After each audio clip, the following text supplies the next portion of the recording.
When you actually have a pain, you have to take action. It's really quite hard to ignore. Why do I feel this way? To reflect on what actually happened and unpack this situation so that you feel peace, and also you have your own roadmap on how to elevate and be your best self post a traumatic situation. Now I see life different than how I did before, and it means that I'm going to make different choices. I'm going to be in different circles, in different, you're just going to attract different things because you're vibrating on a level that you've never been before. Hey, beautiful people, welcome back to the Unapologetically Yourself podcast. I'm Rochelle, your host, and this is a safe space for all the girlies to feel unapologetically themselves. I think in today's world of social media, we can kind of get caught up on like aesthetics, what people think about us, status, all these things that are super superficial. But what about your character? What about your kindness? What about how joyful you are? I feel like the metrics of life have really been pushed to the external qualities of ourselves, and there's like less focus on the internal beauty of ourselves. And that's what being unapologetically yourself is all about. Embracing and championing the beautiful, most vibrant parts of your personality. So today's episode is really exciting. We're going to be talking about how to alchemize pain into transformation. And you might be wondering, well, what does that mean? Don't worry, honey. We're going to go all in and all out. Obviously, we're humans. We've all been hurt in our lives. And also maybe we've been the one to cause pain, right? Let's be honest. There have definitely been moments in my life where I haven't been the most outstanding person. But the biggest thing is that we forgive ourselves and we learn from our mistakes. So why is pain good? So pain is good because it notifies you when something is wrong. If you didn't have a headache, if you didn't have that stomach ache, if you didn't feel a type of way, you would actually never know what is going on inside your body and that you actually need to action something. Let's be honest. We all ignore things that we don't need to do. Maybe you don't clean your room. Maybe you don't do the dishes. Maybe you don't service the light in your car. But when you actually have a pain, you have to take action. It's really quite hard to ignore. And that's why the body gives us signals to let us know, hey, something needs to change here. I also think that, shame, guilt, anxiety, all these feelings are actually teachers.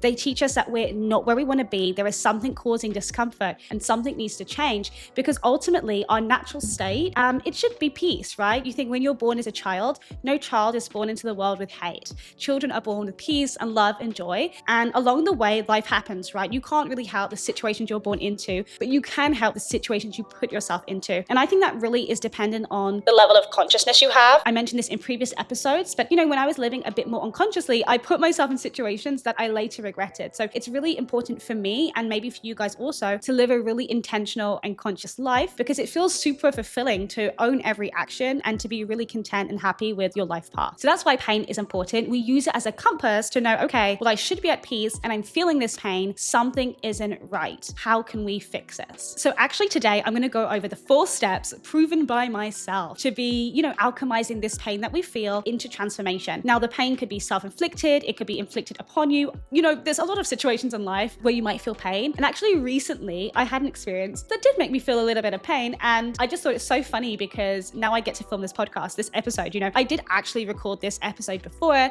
but it wasn't like the best. It wasn't really the energy I wanted to give. And so I thought, okay, I'm going to re-record this podcast, but I didn't have it on my mind that I would have like a new painful experience to talk through. But the universe works in funny ways, because actually I can really break through the 4 steps to alchemize pain into transformation based on my recent experience. So before I go through the 4 steps, I just want to say that you have to be kind to yourself. If something has happened in your life that has made you feel upset, we are human. It's okay to make mistakes, and things happen to us sometimes that are out of our control. So I really want you to be kind to yourself and to really give yourself the time and space to unpack these emotions so we can move forward without baggage. People talk about emotional baggage, and to me, this is when you have had situations in your life that you haven't reflected over and you've just carried it with you. And this could be something as simple as never sticking up for yourself. And in situations, you might take it out on other people purely because you cannot find the words to express how you really feel. So things will manifest in different ways if you aren't conscious about your emotions. It's time to speak, it's time to communicate, it's time to be unapologetically yourself. Step number 1 is reflection. It's really important to reflect and think, why do I feel this way? To reflect on what actually happened and unpack this situation so that you feel peace, and also you have your own roadmap on how to elevate and be your best self post a traumatic situation. So something I did recently is I literally sat down. Now you can journal. Sometimes I will actually speak out loud. So you can speak out loud, you can journal, you can say this to a friend. But I always think, how do I feel? So do I feel angry? Do I feel sad? Do I feel disappointed? Do I feel overwhelmed? What is that feeling? Name it. And then it's really nice to ask maybe 5 to 7 whys. Why do I feel anxious? Maybe it's because I feel lonely. Why do you feel lonely? Maybe it's because I feel like I don't fit in. Why do you feel like you don't fit in? Maybe it's because the people around me aren't similar to me. Why does it matter that the people around you aren't similar to you? Well, because you see, you can go through these mini questions to kind of really get to the root of what that feeling is. Maybe it's like you just feel insecure. You feel like the people around you are cooler than you, or nicer than you, or smarter than you, or richer than you. Whatever it is, you might have this feeling, and it's really important to highlight it so you can speak to yourself. You know, we are adults, we are teenagers, we are women. I don't know who you are at this point in your life, but we are human, that's for sure. And I also think we kind of embody the previous ages of ourselves. So maybe it's like your 14-year-old self coming out feeling like, I have no friends, I'm insecure. And you need to talk to your 14-year-old self and say, it's okay that these people have different hobbies. It's okay that they're a bit different from me. What's important is, are they kind to me? Okay, well, yeah, they are kind to me. You know, have they said anything bad to me? No. So is it my own feelings of insecurity getting in the way of what could be a great friendship? Because if you like these people, then you can join them on their level. You can do things that they want to do to get to be more like them. You know, it's okay for all different. It's how we cultivate our environments to bring out the best in us. Okay, so that was just an example. That wasn't even my example, but that's just an example of how you can unpack the whys. What's really important is to know, what do I feel? Why do I feel this way? What about the situation hurt me? Maybe someone said something unkind. Well, what did they say that was unkind? Why did that hurt you? Is it because you believe that you are this feeling? If you do believe what they said, what can you do to feel better about yourself? If they said something unkind about you, but it was actually kind of true, you think, oh damn, like sometimes people deliver things for you and you just need to hear them. It's not always the kindest, it's not always the nicest, but it can really be a catalyst to, you know, transforming yourself into your next best version. So I'm going to try and bring this maybe a little bit more to an example so that I can work this through with you based on my own experience. But I did think, you know, what could I have done better in this situation? So I had a situation recently, oh my goodness, where I just wasn't happy with how things turned out, okay? I'm really not comfortable going into the details because I feel like, girl, you should have learned your lesson many times, okay? I did not, ladies and gentlemen. Turns out I'm human. But what I will say is I did think, what could I have done better in this situation? I think it's really important to focus on what you can control, which is yourself. You can't control how people treat you, but then you can control whether you see that person again, right? So you have to really protect yourself and make those decisions for yourself. There's a phrase that's like, fool me once, shame on you. Fool me twice, shame on me. Because I knew and I still allowed you to fool me, right? So you have the control. I think that you can also say, well, I didn't like it when they did this. This is what I think that they did wrong, because let's not be ignorant. People do, like, you know, maybe are unkind to you. So it's important to recognize what they did wrong and just think, okay, well, how could I have seen that behavior sooner? How could I have prevented this sooner moving forward? So in my example, I was, oh my God, why is it always dating? But anyway, I'm just going to be honest. In my example, I just felt like a guy took a joke too far. This is actually a metaphor. This is actually not what happened, but it's a metaphor. So let's just say he took this joke too far. On hindsight, I'm thinking, how could I have guessed that he was immature? Okay, there were 2 moments before where he said something and I brushed it off. But the truth is, people say what they mean, and I should have picked up on the behavior earlier to prevent this later situation. That is how you live consciously. I wish I knew earlier to reflect on situations, to actually learn the lesson from them. I definitely did many things again and again and again, because I have this friend and she was telling me about some of her dating experiences, but in all the experiences, the guys end up being unkind to her. So like actually being unkind to her, or she told me she had a history of people pleasing. But the idea is, okay, obviously these guys are not cool, but what is it with you that keeps inviting these guys into your sphere, right? Because she wasn't reflecting, so she was still doing the same thing with everyone and getting the same results. If you're unconsciously doing the same thing again and again, you're going to get the same results. So when you reflect, for example, my friend, she could have thought, well, actually, he was a bit disrespectful to me here, so he's probably not the kind of guy that I want. Let me stop this interaction and go somewhere else. But in her instance, she just kept hanging out with all of the same people. He kept giving her all of the same outcomes because she didn't stop to consciously think, oh, okay, yeah, maybe not this guy. Maybe this sounds trivial to you, but honestly, to some people, it is news. Like, you have to reflect and think, what could I have done better in this situation? How can I protect myself better in this situation so I don't feel this pain again? Because, honey, heartbreak hurts. Pain hurts, let's be honest. I also want to highlight that you also, have to be kind to yourself. What it's done is done. Make peace with the situation. And the way that I really brought peace to myself was knowing that, I am now the highest, most conscious, intelligent version of myself because I have this new information. And honey, let me just say, the boundary has been set. If you hear me say about this issue one more time, go bitch slap me. Like, I have learned this lesson. It's now 2026. I don't have time to be relearning old lessons. We're elevating. This year is for elevating, and that was just a closing chapter of 2025, even though it did happen in 2026, but it was like residual energy. Okay. So number one, reflection. How do you feel? Why do you feel that way? What could you have done better in a kind, self-reflective way? And then I have some do's and don'ts for reflection and for healing. Okay. Do let yourself have time to grieve. So if you are heartbroken, if you're feeling pain, if you're upset, feel the feelings. Okay. That's something to do. Do allow yourself to feel sorry for yourself, but only for an allotted period of time. So for me, for this instance, I think I gave myself like 2 days to be like depressed, for lack of a better word. And then today I was like, back to it. Back on the horse, let's go. It's important to impose a time limit because you could just like be a victim your whole life. You could just be wimpy your whole life. It's important that you have the time to be sad. That is a really beautiful emotion, but give yourself a time limit because this is not a sad story. It doesn't have a sad ending, okay?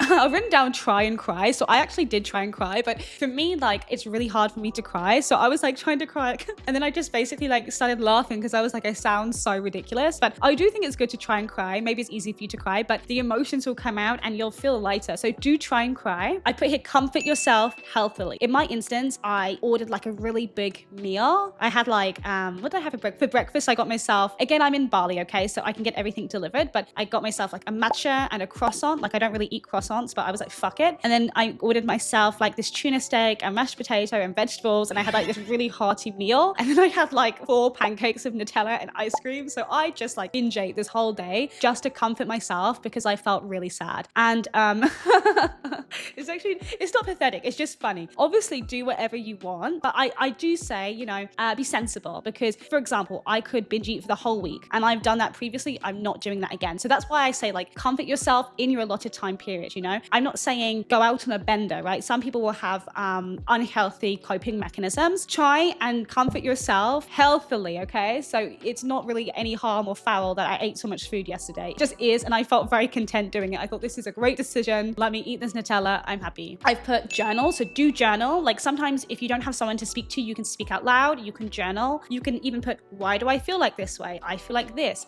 Where does this come from? What could I have done better? What were the signs to avoid this? It's like a worksheet between you and yourself, you and your higher self. You know, like no one else knows you better than you. Sometimes you just need to take that moment to speak to yourself and really unpack, why did I feel this way? Why did I say something mean to this girl? The other day I was in a cafe. Sometimes I'm so strange. Sometimes I'm like, I don't like when people sit next to me. Sometimes I don't care. I know it's actually bad. And there was this girl and I just thought, why was I like not so welcoming to this girl? I was like, that's really not nice. I don't want to be known as someone that is unwelcoming. But I think on this day, I just felt insecure and I thought, I journaled about this and I just put, you know, okay, I'm trying to find my journal where I wrote about this cafe moment. Must remember to reset to peace. I am a kind human. Do not let insecurity or other energy show up in how you treat others. Reframe to peace and abundance. Never lose your kind soul. Be peaceful, kind, and inclusive. We are all one. There is no threat. Any judgment of others is a reflection of yourself. So I really was like, why was I not so welcoming to this girl? What does that say about me? I was feeling insecure about maybe what she was wearing or maybe her body. I don't know what it was, but then I consciously was like, I actually want to be a kind person all the time. And for me to do that, I have to not let these energies interfere with how I respond to other people, to be quite frank. So this is an example of how you can journal and do the reflection. Now I have a list of don'ts. Don't numb yourself, okay? So if you're feeling pain, don't drink away the pain. Don't smoke away the pain. Don't gorge yourself with food for like 2 weeks straight, right? So a little bit. Don't numb yourself because it prevents the alchemy of transformation. It prevents your transcendence, right? So if you do numb yourself, you never actually alchemize the pain into something tangible. You repeat the same patterns again and again until you decide you've had enough and you go through this process. So don't numb yourself. Don't try and pretend nothing happened. I feel like you can after you've gone through these steps. But if you don't go through these steps, then this is like a pattern of avoidance, which will come up again in the future and it will impact your relationships and things that you do in the future. So don't try and pretend that this never happened. Don't be hard on yourself. Don't keep it all on the inside. Have your time to be sad. And then girl, we got to move on. We got to go to step 2. So step 2 is resurrection. And actually that was me today. It's important to return to habits that make you feel good. So part 2 is resurrection. Okay. So the first part is kind of like consolidating your mind and mentally making peace. And then number 2 is like the spiritual resurrection of understanding what happened, making peace with it, and then kind of embodying spiritually a resurrection, like a revival. The point we're resurrecting, we've got new energy. So I put here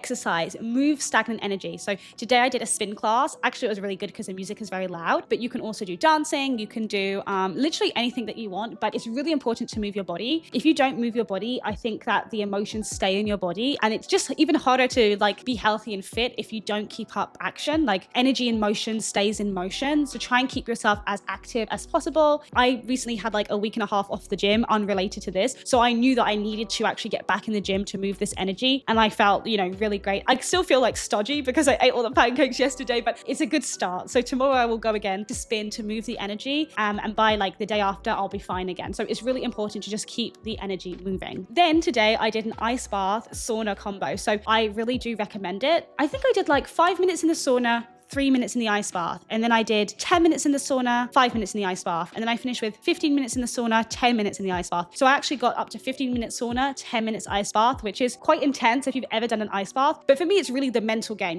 So when I was in the sauna for the first time, I did 5 minutes and I thought, okay, let me just go in the ice bath and I'm bored. Once you get in the ice bath, you want to get back in the sauna. The point is, the sauna is actually one of the most well-researched kind of health benefits. Like the sauna is basically very well researched. What I mean by that is if you go to the sauna like 3 times a week, you reduce your risk of cardiovascular disease by like 65%. Like it's something crazy high. Do Google me, do fact check me. This I know for sure that the sauna is really, really effective in keeping yourself living a really long time. Well, I think the ice bath reduces inflammation, but I think the sauna, you're sweating out toxins. So it keeps you really, really healthy. And it's kind of like a detox of the bacteria or the toxins in your blood. And literally while I was in the sauna, I was doing my reflections saying, I felt like this. For me, I have to like put meaning behind my feelings for me to have peace. Otherwise, my mind and my feelings are conflicting. So this is how I like consolidate and live really consciously. I have unconscious moments, which is why I've recorded this podcast because of the pain. But it brings me a lot of peace. So when I was in the sauna and in the ice bath, this was like time for myself. And it also felt like I had autonomy over my own body. Like here I am heating up my body, freezing my body, and it just feels good. Like the results of cold plunge and ice bath last up to many hours after you do it and is comparable to cocaine use. So I've never really done cocaine properly, wink face, but I do know, for example, that cocaine has like a high of 20 minutes or something like this, but the same high you'll actually get from the ice bath and it will last for 2 or 3 hours afterwards. I would also recommending an ice bath sauna cycle to reset your mind and use that time to, meditate or to be conscious or bring your soul back into your mind. No, bring your soul back into your body. So these are all ways to resurrect. We have move your body, we have the ice bath combo, we have create something. So today I'm recording this podcast and I was feeling a little apprehensive if I wanted to do this today, but I brought the energy because I took some time this morning to have breakfast. I really wrote down everything for this episode that was meaningful to me. And I think that this is a good use of my time and energy and super relevant for me in my life. So create something. I'm actually alchemizing in this moment, the pain I felt into a podcast for you guys. And that's really cool, right? So create something. Is it a painting? Is it a drawing? Is it journaling? Create something. A child. No, I'm just kidding. Don't do that unless it's intentional. I put get away to a nearby town. So tomorrow I'm taking a trip to Ubud, which is here in Bali. It's about a 45-minute to an hour drive on the scooter. So I will be doing that tomorrow and I will just go for the day. So I'll go up in the morning and then I will come back. And for me, Ubud is a very spiritual place. It's super peaceful and it's really grounding. So to me, it feels very healing. And so that's going to be like another part of my resurrection, to go there by myself, to go to my nice cafe, to take my moments. This for me is like peace of mind and peace of heart. I would recommend, if you can, to go on a little solo trip, if that's the next town, if it's like to your town, but just to change your surroundings or go for a walk in the countryside. Try and change your environment to somewhere that brings you peace. And that's really going to help calm your nervous system. Because at the end of the day, like when you feel pain, if you're upset, your nervous system is really on guard. All these things help to like reset your nervous system and be peaceful. Okay, I have dress up cute. So this is my idea of dressing up cute. I was going to wear this skirt, right? So guys, should I have worn this skirt? What do you think? Me and Sandra decided to go with the pink, like to be all pink, but I could have worn the skirt. The idea is to like dress up cute, and that can be whatever that is for you. That could be makeup or no makeup, curled hair or no curled hair. Literally, however you feel is cute, dress up cute. It also brings back some autonomy to yourself. Like I have control of myself, my body, my image, my love. It's kind of like very grounding. And then meditation, gratitude, breathwork. I actually haven't done any of these things yet. I haven't done any meditation yet or breathwork yet, but I did give gratitude when I had my breakfast this morning because I just thought this is a wonderful moment in time. time, and I'm really grateful for that. Okay, so far we've gone through 2 steps. The first step is reflection, then we have resurrection. Third step is very simple, it's transcendence. This step is all about making peace with your situation. You have mentally made peace in the first step, you physically made peace in your second step, and this step is like embodying, I was gonna say going back to the same Empress energy, but it's going back to a higher level of Empress energy. The transcendence is knowing that you are even more wiser in this moment than before the pain, okay? Like you are smarter, you're wiser, you're more conscious because you've gone through these steps. And it's like transcending to this point of view, like my boundaries are higher. Maybe this is a step where you really think about what these new boundaries are. Obviously we thought about how we can avoid this. Maybe in this transcendent step, you're writing it down. You're more consciously looking at the friendships around you. You know, you're cutting out the people that make you feel bad. There have been people that I don't feel comfortable with, and so I just don't see them again, even if they are in a group, because to me, my peace is the most important. And if I feel like you're judging me or there's a certain energy, I just remove myself. I'm not here to play games. I'm here to like have fun. I've also put, you know, you return the power to yourself. You will not make these decisions again. And if you do, that's totally okay. You just go back to step 1, right? Like we'll keep learning the lessons until we've learned them. And yeah, you've made peace with the situation. So it's kind of like this was a stepping stone in your path to higher consciousness, in your path to growth, right? Pain is an alchemy for growth. It's behind you. You've already stepped on the stone. You've already learned the lesson, and we've transcended now into like the goddess who understands. And that leads us to the final step, number 4, which is alchemy. So we are now transmuting this pain into transformation. And that is what alchemy is. We are alchemists because we are transmuting. We're taking the energy of pain, we've made peace with it, and now we're channeling it into something better. It's going to allow us to have new experiences, to be on a higher consciousness, a higher vibration. Now I see life different than how I did before. And it means that I'm going to make different choices. I'm going to be in different circles, in different, you know, you're just going to attract different things because you're vibrating on a level that you've never been before. So it's time to have a conversation with yourself. What will you transmute this pain into? What will you create? Who will you become? What is the strategy you're going to embody? What is the first step that you're going to take? Remember, don't let the pain go to waste. So you are becoming a stronger, more conscious version of yourself. So some examples could be like, have you ever gone to the gym when you're pissed off? The residual energy, you're like, damn you, I'm going to get stronger and fitter. Maybe you decide like, I want to share this with the world. I'm going to make a video on Instagram and let people know my experience and what I've gone through. Maybe you might help other people in the same situation. Maybe you might record a podcast. Maybe you might start applying to new jobs. You're like, I'm actually sick of kind of running in these circles, doing the same thing every day. Like maybe I've just had enough and my new Empress says, I want a new environment. I want a new income. I want a new job. Maybe it's actually you starting a remote job, becoming an entrepreneur. Maybe, you know, you've transmuted this pain into like another lifestyle change. You know, I'm actually going to stop vaping now, or fuck this, I'm actually going to eat healthy even though I said I would and I never do. Or, you know, maybe I am going to join the gym and only go to exercise classes. So I hate the gym, but at least I will be around people that I see exercising. They're going to raise me higher. Like I'm ready for this next vibration where I'm a girl that has friends that go to the gym. You know, what are you going to transmute this power in? Like move it, make change, like impactful decisions in your life. Maybe I'm actually going to buy myself new clothes. Like what is this new level of yourself? Where is this transformation? What are you doing to make sure that this experience has made you the most enlightened, sexiest, kindest, fittest, wholehearted, funniest version of yourself? Because if you can handle the pain, you can literally do anything. Remember, we are alchemists now. If you followed all 4 steps, and if you can name all 4 steps, you are an alchemist. Congratulations, you have passed this episode. You have completed this episode successfully. And just know that your boundaries are so high that you are unshakable and unfuckable and just like 3.0, 4.0, 5.0, like you are the best version of yourself because you've made peace, you're conscious, you're aware. Not everyone is going to understand that, right? As you level up, you do lose people from your life, but the right vibrational match will always stay. The people in your life or meant to be in your life will always stay. And I truly believe that. So yeah, I think that's it for me, guys. I really hope that you've enjoyed this podcast. I hope it's useful. Maybe you have been through painful experiences and this is kind of like a guiding light. Maybe you've never had a painful experience. God bless to you. And if you ever have, you know exactly where to come. But also it's kind of like emotional intelligence, you know? The more I interact with people, the more I realize they are not emotionally intelligent. Like the guy that freaked out when I asked him to take a picture, like that was a bit crazy. That was a bit of a weird thing to freak out about. Obviously all love, and I spoke to him through it. I was like, oh, like, okay, that's making you less attractive. But I was like, oh, like, you know, obviously I'm just asking you to take a picture. Like, and he was like, yeah, sorry that I'm obviously a bit insecure. You know, he even apologized because he knew it was kind of strange. But anyway, let's move on from that energy. Hold on. So yeah, that's everything from me, guys. I want to say thank you so much for watching. Don't forget to follow the podcast if you're listening on Spotify. Go to YouTube and subscribe to the podcast too. Help a girl out. I love you guys so much. I am launching very soon some guides for you guys. Should I tell you now what they are? Maybe. I am releasing an Unapologetically Yourself bundle, and this is going to consist of 2 guides. One is going to be mindset alchemy and another one is going to be body alchemy. So do keep your eyes peeled for that. Thank you for watching, and I will see you in the next one. Bye.